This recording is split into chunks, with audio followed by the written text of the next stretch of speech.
Sinisiyasat sa impeachment court ang umano'y pagwawaldas ng 612 million pesos confidential funds ng opisina ni Vice President Sara Duterte bilang ebidensya sa paglilitis laban sa kanya. Mula sa Senado, narito ang kabuuang ulat, hatid ni Jade Buhoy. Halos 2 taon ang nakalipas mula noong lumitaw ang issue sa confidential funds ng opisina ni Vice President Sara Duterte at ang kanyang pinamamahalaan noon na ahensya na Department of Education o DepEd. Ngayon, kasalukuyang taon na sa ika-5 linggo na ng impeachment trial laban sa bise. At dito rin sinisiyasat ang mga pinaglaanan nito base sa pagsisiwalat ng testigong si Attorney Roderick Wamil na dating State Auditor ng Commission on Audit o COA. Sa ika-12 araw ng impeachment trial ni Vice President Sara Duterte, ipinagpatuloy ng House Prosecution ang pagtatanong kay Wamil kaugnay ng Article 1 ng impeachment complaint na tumatalakay sa umano'y maling paggamit ng mahigit 612.5 million na confidential funds. Ayon kay Wamil, hindi allowable sa ilalim ng Joint Circular Number 2015-01 ang ilang gastusin ng OBP para sa medical at food aid, incentives at travel, kabilang ang 42 million peso para sa medical at food aid noong unang quarter at 40 million peso noong ikalawang quarter ng 2023 na walang sumusuportang dokumento para sa medical expenses. Sinabi rin ni Wamil na 10 million peso travel expenses noong una at ikalawang quarter ng 2023 ang walang official receipts. Habang may mga item din sa accomplishment report ng OBP na hindi umano allowable, kabilang ang rewards na walang dokumentong nagpapatunay sa resulta ng information gathering o surveillance activities. Humiling naman ang House Prosecution ng 31 trial days para sa paghaharap ng mga testigo at dokumento sa Article 1. Bagamat sa 27 ay 13 na lamang ang planong iharap na witnesses. At ayon sa Senate Impeachment Court, maapektuhan ang takbo ng paglilitis ng proseso ng authentication at identification ng mga ebidensya. Bago ipagpatuloy ang direct examination, humiling si Prosecution Counsel Attorney Lorna Capunan ng maikling recess upang matukoy at ma-cross-check ang acknowledgement receipts na may petsa magmula December 21 hanggang 31 taong 2022 upang maiwasan ang posibleng technical objection ng defense. Sa cross-examination, iniharap naman ni Defense Counsel Attorney Michael Poa ang Special Allotment Release Order mula sa Department of Budget and Management o DBM na nagpapakitang may confidential fund allocation ng OBP noong 2014 na siyang kinumpirma ni Wamil. Iniharap din ng defense ang COA Circular Number 92385 na inilabas noong 1992 na nagsasabing maaaring maging mahirap ang pagkuha ng resibo sa ilang intelligence operation habang iginiit ng prosecution na mas nauna itong Joint Circular Number 201501 na ginamit ni Wamil sa kanyang audit findings. Samantala, nilinaw ni Wamil na ang paggamit ng confidential funds ng OBP sa loob ng 11 days ay hindi kasama sa kanilang audit findings kundi isang statement of fact. Matapos tanungin ng defense kung may probisyong nagbabawal sa paggamit ng cash advance sa loob lamang ng 11 days.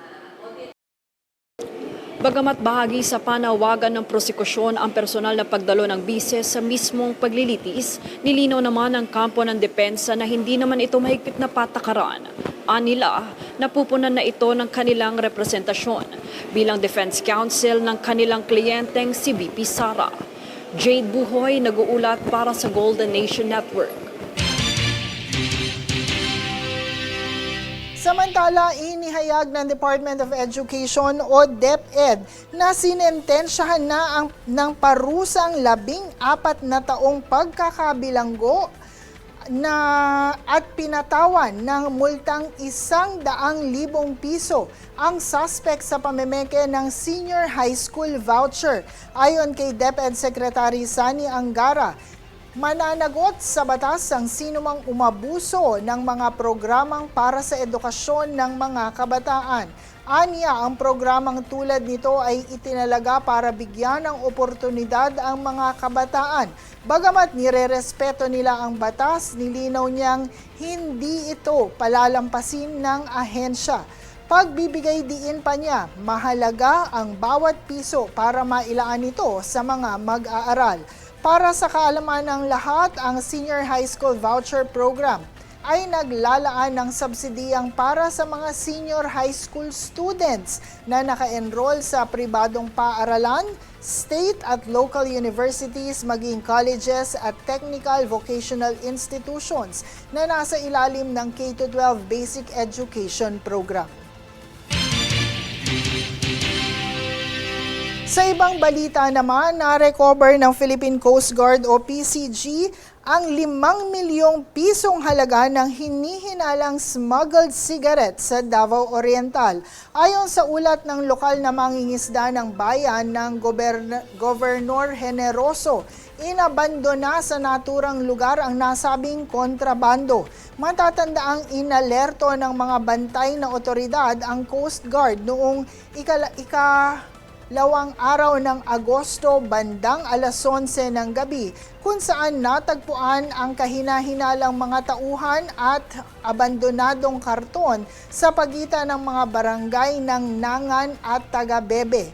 Kalaunan noong ikatlong araw ng Agosto naman, bago mag-alas 2 ng madaling araw, napag-alaman ng mga otoridad na ang inabandona ay 100 karton na may lamang smuggled cigarettes. Agad naman itong itinungo sa mga otoridad upang imbestigahan at patawan ng legal na pananagutan sa sinumang sangkot sa nasabing insidente. Sa kasalukuyan, sinisiguro ng PCG ang kaligtasan ng mga hangganan ng bansa habang hinihikayat din ng publiko na huwag mag-atubiling iulat ang mga kahina-hinalang insidente sa mga pampang upang maiwasan ang krimen sa bansa.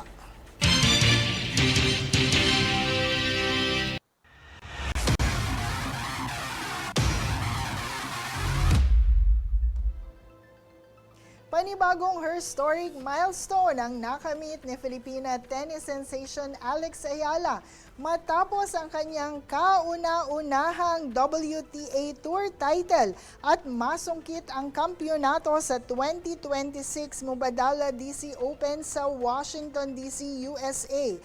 Sa naging two-day championship match kung saan ipinagpaliban ang second set ng ilang oras noong August 3 dahil sa masamang panahon, tinalo ni Ayala ang world number 3 na si Jessica Pegula sa score na 4-6, 6-4 at 6-0.